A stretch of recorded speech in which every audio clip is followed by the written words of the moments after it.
Hello, I'm Chris from Motolegends, aka the Twat in the Cap. Today I want to talk to you about a combination, a jacket and pant combination from a company, a Swedish company called Halvarssons, make one of our favourite combinations. It's a jacket called the Devine jacket and it's a trouser called the Wish pant. Sorry, I've got to turn this off. Hi. Mum, I can't talk now. Mum, I'm busy. Yes, I'm doing one of the videos. Yes, I am standing up straight. Yeah. Okay, I won't do that waving around of the arms. Okay. Mum, I really can't talk now. Okay, look, I'm sorry. Mum, okay.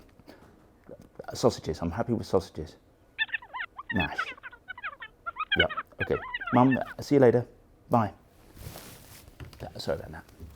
Now, when we talk about touring or commuting suits these days, there's been a lot of discussion about the benefits of laminate versus drop liner. And maybe it's worthwhile me explaining the difference between the two methods of construction. This is a suit, not the suit we're talking about this morning really, but this is a suit from Halvarssons called the Valkyrie. This is a laminated jacket. Now, what lamination means is they take the outer fabric, they bond or heat seal the waterproof membrane onto it. What that means is that when it rains, even after very heavy rain, rain can't get inside the fabric.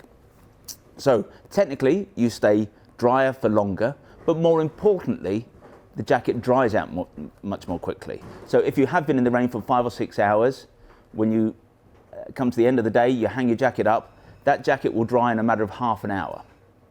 The other form of construction, which is the form of construction used in this jacket that we are going to talk about today, the Devine, that's what we call a drop liner. Now, with a drop liner, you have got the outer fabric, and then you've got the waterproof membrane that hangs down. Brings a number of benefits, which I'm going to come on to discuss. But one of the weaknesses of a drop liner jacket is that in heavy rain, the water can get inside this outer protective layer and sit between the outer layer and the membrane. Now, technically, you won't get wet, but there can be water swilling around inside the fabric, between the fabric and the membrane. Now, if you're riding along at 70 miles an hour with all this water, that can make you feel rather cold. Technically, you won't get wet, but you will feel wet. It's a state that we call a wetting out. So wetting out happens with a drop liner jacket. It doesn't happen with a laminated jacket. So the wetting out issue aside, laminated and drop liner jackets have various strengths and weaknesses.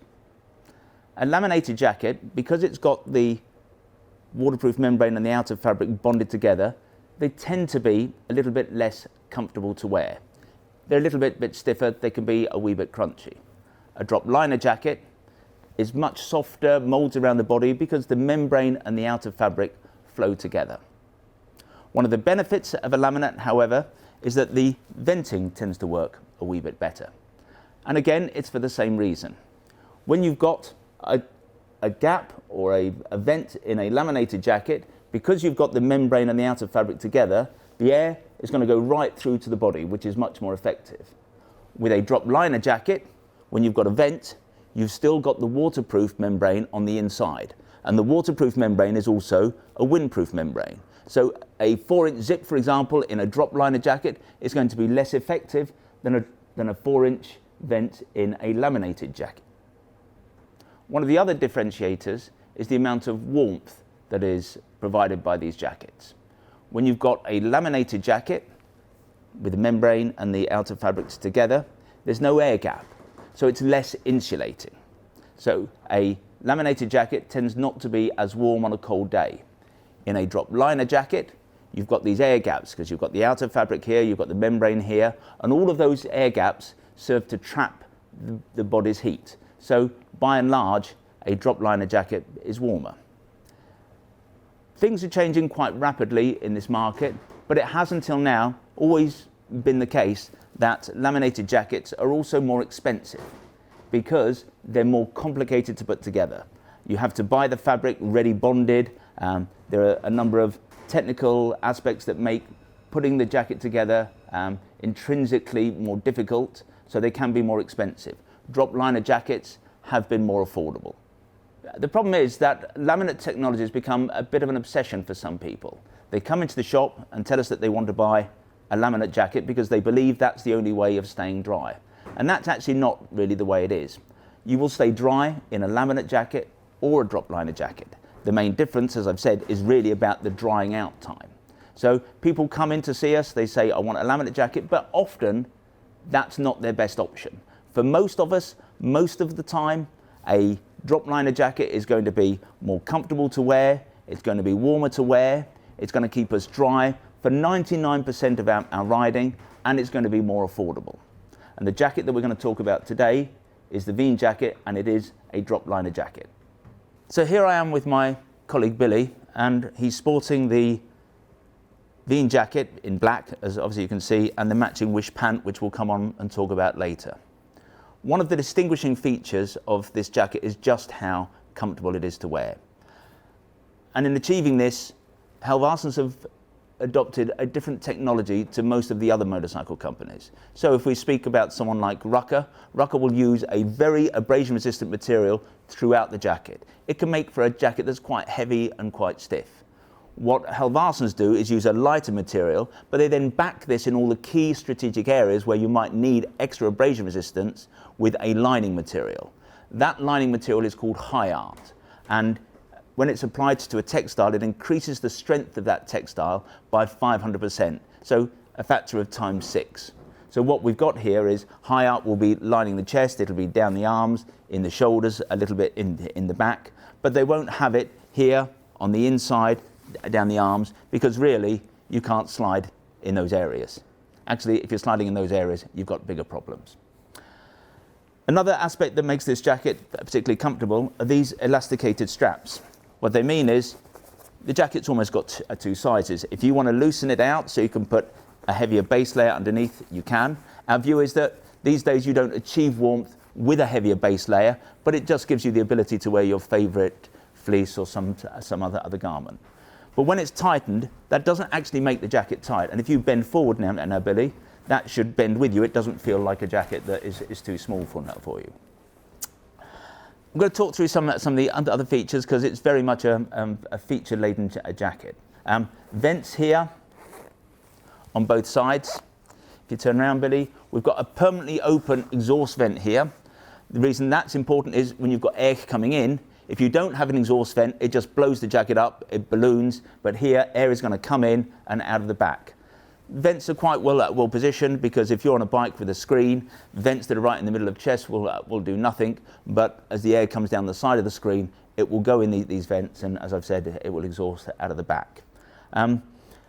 Pockets, these pockets, they say they're waterproof. In truth, I would say they're not. If I had anything that was really valuable that I really wanted to keep dry, I would use the pocket here, because that one's actually inside the membrane. Adjusters here on the arms. There's a thermal liner, which we're going to look at in a minute. When you take that liner out, that's going to create extra volume in the sleeves. So again, to stop the flapping, you will tighten that up perhaps. Ends of the sleeves. The way that you should wear a glove, a waterproof glove with a jacket like this, is you take the cuff of the glove, you put it underneath the jacket, you would then do the zip up and cinch it. So that way you can make sure that water cannot run down the sleeve into the glove, and as it's cinched, it can't really run up either. Jacket comes with a storm and wind collar, which we've taken off. You can zip it off. It wraps around. It does two things. It keeps you warm against the wind chill that's coming towards you at 60, 70 miles an hour, but importantly, it also catches the rain. So if you're in heavy rain, water's coming down the helmet, the inside is a kind of terry toweling material, it'll catch those drops before they enter the jacket. So one of the most technical aspects of the Devine jacket is its thermal liner, which is infused with Outlast. Now, we recommend wearing it as a standalone, what we call a destination jacket. It actually arrives out of the box, as it were, zipped into the jacket. But what happens then is that you lose the benefits of protection in this central area, because when it's zipped in, it sits there and there. It's going to leave a cold patch that runs down the middle of the jacket. So our method is to undo the buttons on the zips. There's a button on the back of the collar, and just wear it as a standalone jacket. Billy, can you take the outer jacket off? Now, Outlast is very clever stuff. It was developed for the NASA space program, and it was designed to keep the astronauts both warm when it's cold and cool them down when it's hot. It works on the basis of paraffin molecules. What you need to do, if you want to stay warm, you need to get the jacket to be warm beforehand. So if you're going out on a very cold day, you would wear it first, maybe around the house, to get some warmth into it, or you could leave it by a radiator. If you were to go out on a cold day and leave this in a cold garage, it wouldn't get the heat into it and would not be effective. What happens is, when you then get cold, the heat is played back to the body. Now, it doesn't just do it once, because as you're riding along, you're always generating heat somewhere. So often that's under the arms, there's always heat being generated here, and that infuses into the membrane to always make sure that it's being replenished with heat. It does something also very clever. It does the reverse. So if you're hot and you put the jacket on, then the jacket, the Outlast, draws heat from the body and cools you down. It's a really effective piece of technology, and it's not very thick. The jacket also contains an element of thinsulate for added warmth. Now, a lot of people look at this jacket and they feel it, they go, it can't really be very warm. All I can tell you is it's immensely effective. Already Billy's had this on for 10 minutes and I can feel the heat in this jacket. If you're someone who particularly feels the cold, you might want to wear appropriate base layers. What Billy's got on is Halvarssons merino wool top. You could wear a soft shell fleece underneath this as well. I think it would have to be pretty extreme for you to need that. If you're someone who absolutely hates the cold, as I do, then the solution is going to be a warm and safe heated jacket. I've spoken about the protective qualities of this jacket, in particular with regard to abrasion resistance and the high art material. But the other element, of course, of protection is the armour.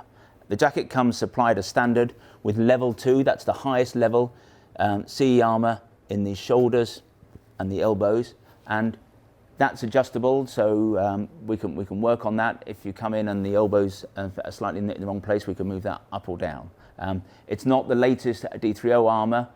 It's actually a wee bit clunky, but it's very safe, it's very protective. The one area where we differ from Halvarssons in terms of the armour is we really don't like their back protector. It's just a bit old-fashioned. It's very stiff, and it doesn't feel very nice to wear. So what we tend to recommend, we've had a piece of D3O armour, which is much more flexible. As this becomes hotter, it becomes ever softer, hardens on impact. It's a much nicer piece of armour to wear. The armour fits with Velcro, so we've had a Velcro strip sewn on here. It's a much nicer piece of armour to put it into the jacket. Now, ironically, having banged on about the benefits of a drop liner jacket over a laminate jacket, and why we think for most riders, most of the time, a drop liner solution is a preferable one. It's more comfortable, it's warmer, and so on. We normally match the Devine drop liner jacket with the Wish pant, and that's because we think this is just an exceptional trouser. It's a few quid more than the pants that Halvarssons technically match with the jacket, but it's a much slimmer profile. It's pretty much as comfortable, and of course you do have the benefits that these will not wet out. In terms of the way we wear a trouser, we have a lot of customers who wear their trousers, their motorcycle trousers, as tight as they wear their jeans. They're obsessed with the fact that they're not put on an inch since they left school 30 years ago, and that's just not a way to wear a motorcycle trouser. So we like a bit of looseness here. What we then do is wear the trousers not around the waist, but on the shoulders. So Billy, I take it you're feeling a bit of weight there. So the trousers are suspended on the shoulders, makes it much more comfortable if you're riding for hours and hours on the bike. Billy, if you can jump on the bike, we will now talk through some of the other features. In most respects, this is like the jacket. Of course, the Dryway Plus membrane, which is a drop liner in the jacket, is laminated to these trousers. Other features that are the same, we've got the same Outlast lining, whereas we prefer to wear it separately in the jacket. You can't do that with the trousers. It zips in around the waist and zips in around the legs. You've got the high art lining for added abrasion resistance, and that will be in the hips, in the bum, down the legs, again, all the areas in which you might find yourself sliding down the road. We've got these vents. As I explained, a vent on a laminated trouser or on a laminated garment is going to be better than a vent on a drop liner garment. So in fact, this now vents right through to the body, and that's particularly effective. In terms of armour, it's got CE level 2 armour in the knees and the hips. Again, it's adjustable in both positions. Billy's adjusted this, so that's about right now. It's really nice armour. Not the lightest, but it is the highest level 2. You can tell if the armour's in the wrong place. If it's up here and it's pulling away on the leg, it's too high. If it's sat down below this knee line and leaving this exposed, then obviously it's too low. One of the other reasons that we like this Halvarssons pant is they fit most people pretty well. And to that end, these trousers come in a regular length, a short leg, and a long leg. Billy, how tall are you, and what trousers are these? 6'1", and this is a 50 regular leg. A regular leg, okay. So what we're looking for here is a situation where the trouser's going to end about the middle of the ankle bone. If it sits much higher, then you run the risk that rain is going to bounce off the ground and come over the top of the boot. Any longer than that, and it's going to be dragging on the floor. So that's about the perfect length. One of the things that we always prefer is to zip in a jacket to a trouser. It comes with a number of benefits. It will prevent cold air getting into the body. It will prevent rain getting through. And also, but most importantly, it will keep the armour in place. So if you end up sliding down the road, your jacket can do this. If it's zipped in, it can't. So Billy, if you can put this on and zip it in. If you come to see us in the shop, we'll always go through this exercise, because part of making sure it fits is making sure that when it is put together, that it's not pulling you too far back, that it's still comfortable on the bike.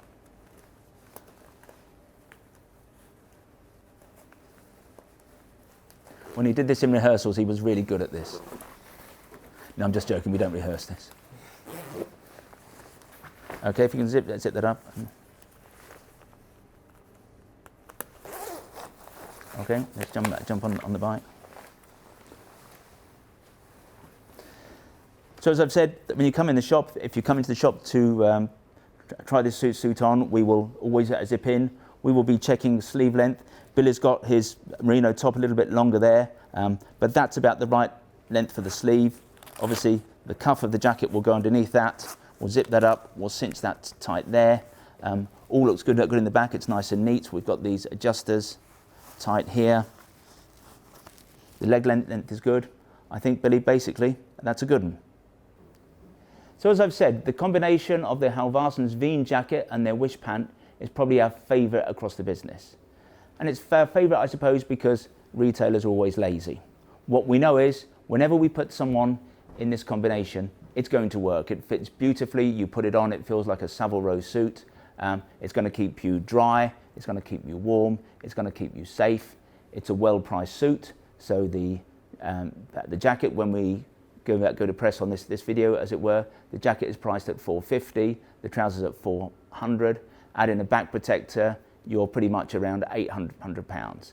We think that's a fantastic price for a bit of kit of this quality. We often look at Halvarssons and deem it as 90% rucker quality for 50% rucker money. So it's a fabulous outfit. Everybody loves it. Everyone loves riding in it. Those guys and girls who have got the suit, and by the way, it does come in a ladies size, come back and tell us how much they enjoy riding it. It's really a suit that we recommend. Come and see us and try it on.